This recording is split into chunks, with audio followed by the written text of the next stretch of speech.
Praise the Lord. இயேசுவின் ரத்தம் ஜெயம். தினமும் இயேசு நிகழ்ச்சிக்கு உங்களை கர்த்தராகிய இயேசு கிறிஸ்துவின் நாமத்தில் வரவேற்கிறேன். செய்தியின் தலைப்பு, விட்டு விடாதீர்கள், நிறைவேறும் காலம் சமீபத்து விட்டது. ஆதார வசனம் லூக்கா 7ஆம் அதிகாரம் 13, 14, 15 வசனங்கள். கர்த்தர் அவளை பார்த்து அவள் மேல் மனதுருகி அழாதே என்று சொல்லி கிட்ட வந்து பாடையை தொட்டார். அதை சுமந்தவர்கள் நின்றார்கள். அப்பொழுது அவர், வாலிபனை எழுந்திரு என்று உனக்கு சொல்லுகிறேன் என்றார். மரித்தவன் எழுந்து உட்கார்ந்து பேசத் தொடங்கினான். அவனை அவள் தாயினிடத்தில் ஒப்புவித்தார். கிறிஸ்துவுக்குள் அன்பானவர்களே, இயேசு நாயின் என்னும் ஊருக்கு போனார். அவருடனே சீசர்களும் திரளான ஜனங்களும் அவருடனே போனார்கள். அவர் ஊரின் வாசலுக்கு சமீபத்த போது மரித்து போன ஒருவனை அடக்கம் பண்ணும்படி கொண்டு வந்தார். அவன் தாய்க்கு ஒரே மகனாயிருந்தான், அவளோ கைம்பெண்ணாயிருந்தாள். இயேசு அவள் மீது மனதுருக்கம் கொண்டார். அழாதே என்று சொன்னார். இப்போவும் பாடையை சுமந்தவர்கள் போய்கொண்டு தான் இருந்திருப்பார்கள். அவர்களுக்கு அவருடைய வேலை போய் சீக்கிரம் அடக்கம் பண்ண வேண்டும் என்று. இயேசு கிட்ட வந்து பாடையை தொட்டார். அதை சுமந்தவர்கள் நின்றார்கள். தொட்டார் என்றால் ஒரு நுனி விரலில் தொட்டார் என்பது அல்ல. எவ்வளவு துரிதமாக அவர்கள் போயிருந்திருக்க கூடும். அவர்கள் போயிருந்திருப்பார்கள். இயேசு பிடித்து நிறுத்தினார். நின்றார்கள். எழுப்பி கொடுத்தார். அந்த கைம்பெண்ணின் ஒரே வாழ்வின் ஆதாரம் அந்த மகன்தான். அவளது ஒரே நம்பிக்கையும் அந்த மகன்தான். வாழ்வின் மொத்த சந்தோஷமும் அந்த ஒரே மகன்தான். இந்த மொத்த ஆதரவையும் ஆதாரத்தையும் மகிழ்ச்சியும் விட்டு கொடுத்தார். கர்த்தர் வேடிக்கை பார்க்கிற தேவன் அல்ல.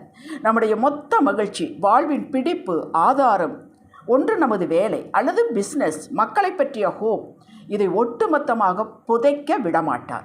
நமது விசுவாசத்தை புதைக்க விடமாட்டார். மறுபடியும் சொல்கிறேன், நாம் விசுவாசத்துடன் தான் இருப்போம், ஜெபிப்போம், எதிர்பார்த்திருப்போம். எந்த சலனமே இல்லாத போது அல்லது நேருக்கு மாறாக நடக்கும்போது நான் நமது விசுவாசத்தை கை நழுவி விட்டு விடுவோம். ஒருவேளை இது தேவ சித்தம் அல்லவோ, அல்லது நான் தவறு செய்து விட்டேனோ, இதற்கு நான் தகுதி இல்லையோ என்றெல்லாம் பலவாறு யோசித்து அடக்கம் பண்ண ஆரம்பித்து விடுவோம். இது உங்களுக்குத்தான் தெரியும். கொஞ்ச நேரத்தில் வார்த்தையின் மூலமாக, செய்தியின் மூலமாகவோ, ஆவியானவர் உணர்த்துதலின் மூலமாகவோ, எப்படியோ மறுபடியும் இல்லை இல்லை இதை நான் அடையும் வரை விடமாட்டேன் என்று எழும்பி அதே ஜெபத்தை செய்வோம். இது நாமல்லங்க, நம்மேல் மனதுருகிற கர்த்தர் இதை பிடித்து நிறுத்திவிட்டார். நமது விசுவாசத்தை பிடித்து மறுபடியும் கொண்டு வந்து நிலைநிறுத்தினார். கொஞ்சம் பொருள், இதை நான் உயிர்ப்பித்து தருகிறேன் என்று பிடித்து நிறுத்தி விட்டதால் நாம் தொடருகிறோம். அவர் மட்டும் நமது விசுவாசத்தை பிடித்து நிறுத்தாவிட்டால் நான் நமது ஜெபக்குறிப்புகளை வேண்டுதலை எப்போவோ அடக்கம் செய்திருப்போம். ஏனென்றால் என்னதான் நாம் ஆவியின்படி செயல்பட்டாலும் இந்த மாமிச உலகத்தில் தானே வாழ்கிறோம். கண்களில் காண்பதைத்தானே காண விரும்புகிறோம், விசுவாசிக்கிறோம். நான் ஒரு விஷயத்திற்காக ஜெபித்து வந்தேன். காலம் அதிகமாகிக் கொண்டே போனது. ஒரு நாள் இந்த விருப்பத்தை, வேண்டுதலை அடக்கம் பண்ணிவிடலாம், இன்றோடு இதற்கு ஜெபத்தை விட்டு விடலாம் என்று முடிவெடுத்து விட்டேன். மனதை சரி பண்ணி கொண்டேன். அந்த மனசு என்னமோ உள்ள அழுது கொண்டு தான் இருந்தது. சரி, அழு, கொஞ்ச நாளில் ஏற்றுக்கொள்வாய், இதுதான் நம் வாழ்வு என்றெல்லாம் என்னையே உற்சாகப்படுத்தி கொண்டேன். படுக்கும் முன் தேவ செய்தியை கேட்டுவிட்டு தூங்கப் போவது வழக்கம். ஆன் பண்ணின உடனே விட்டுவிடாதீர்கள், கர்த்தர் இல்லை என்று சொன்னாரா? இந்த குறிப்புக்கு ஜெபிக்க கற்றுக் கொடுத்தும் அவர்தானே, டோன்ட் கிவ் அப் என்று திரும்ப திரும்ப வந்தது. மறுபடியும் பிடித்து கொண்டேன், ஜெபித்தேன். ஒவ்வொரு பார்ட்டாக நிறைவேறி வருகிறது. ஆபிரகாமுக்கு ஆதியாகமம் 12ஆம் அதிகாரத்திலிருந்து வாக்கு கொடுத்து கொண்டே அதை திரும்ப திரும்ப உயிரிட்டு கொண்டே வந்தார். இருப்பினும் ஆபிரகாம் ஆகார் மூலமாக சாராள் பேச்சை கேட்டு இஸ்மவேலை பெற்றெடுத்தார். ஆபிரகாம் அவர் தேவனுக்கு முன்பாக உன்னை நான் அப்படி உயர்த்துவேன், வானத்தின் நட்சத்திரங்களைப் போல உண்டாக்குவேன் என்று சொன்னாலும் இந்த இஸ்மவேலும் கண்களுக்கு முன்பாக பிழைப்பானாக என்று வேண்டினான். தேவன் கொடுத்த வாக்கை ஆல்மோஸ்ட் அடக்கம் பண்ணிவிட்டது போல மறுபடியும் கர்த்தர் இந்த விசுவாசத்தை பிடித்து எடுத்து நிறுத்தி ஆபிரகாமை பலப்படுத்தினார். மார்க் 5ஆம் அதிகாரம் 36 வசனத்தில் பேசப்படும் யாவீரின் மகள் உயிர் போகும் முன் வந்து கை வையும் பிழைப்பாள் என்றுதான் அந்த யாவீர் வந்து அழைத்தான். இயேசுவும் போனார்.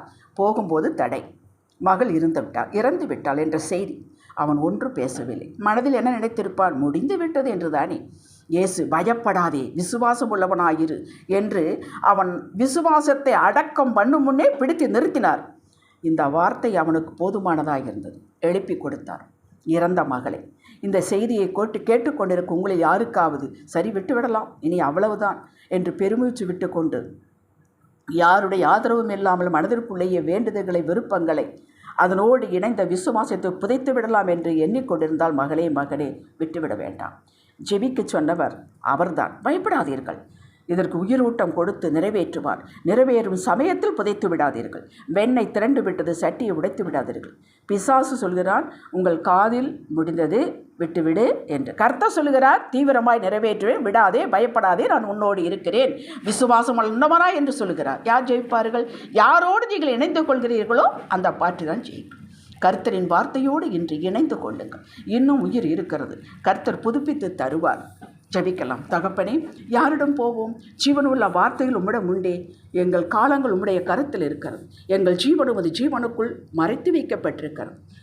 எங்களது அவிசுவாசம் நீங்கும்படி செய்து மறுபடி உயிர்ப்பித்து நிஜமாக்கி தருவீராக. உம்மால் கூடும், எல்லாம் கூடும். இயேசுவின் நாமத்தில் பிதாவே, ஆமென். ஹல்லேலூயா.